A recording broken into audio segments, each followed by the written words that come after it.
les camps ont été créés dans le Loiret avant l'arrivée des internés.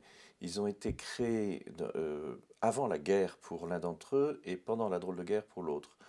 Les destinations étaient liées aux problèmes que la France devait rencontrer en entrant en guerre. C'est-à-dire qu'il y avait deux problèmes qui apparaissaient évidents.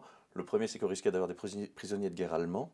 Donc on va en organiser un pour cela. Le deuxième, c'était l'évacuation envisagée des enfants, surtout, de la région parisienne. Parce que quand l'état-major réfléchissait à la façon dont la guerre devait se dérouler, il avait très peur il craignait beaucoup les bombardements aériens par gaz.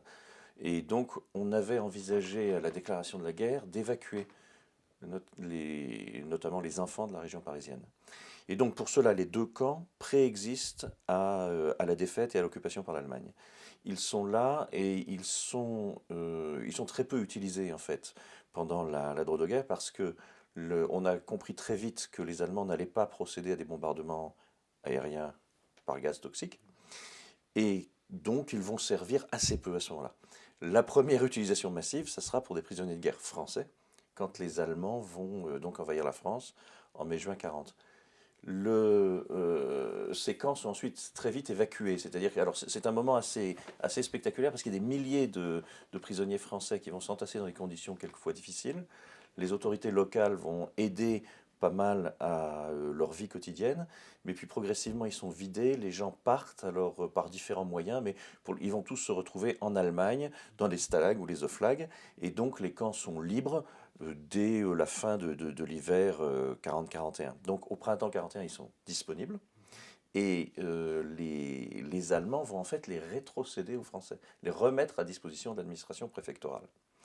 Alors, si on va installer des camps d'internement de juifs à partir du printemps 41 dans ces deux localités de Beaune-la-Rolande et Pithiviers, c'est pour les mêmes raisons qu'on avait choisi d'installer des camps de prisonniers de guerre ou d'évacués pour les Français. C'est-à-dire, d'une part, la proximité par rapport à Paris.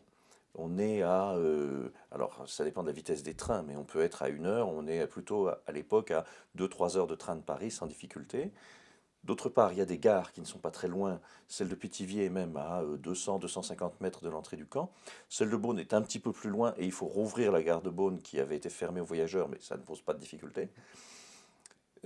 Troisième raison plutôt, puisqu'il y a les gares et la proximité de Paris. Troisième raison, c'est une région qui bénéficie de gros excédents agricoles.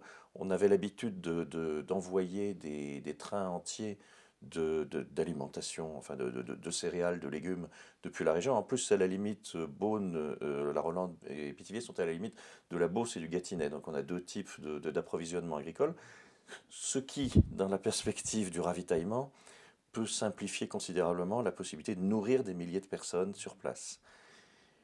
Il y a encore, à mon avis, une autre raison qui va jouer, c'est le fait que le Loiret a la réputation du point de vue du maintien de l'ordre d'être un département modéré, calme.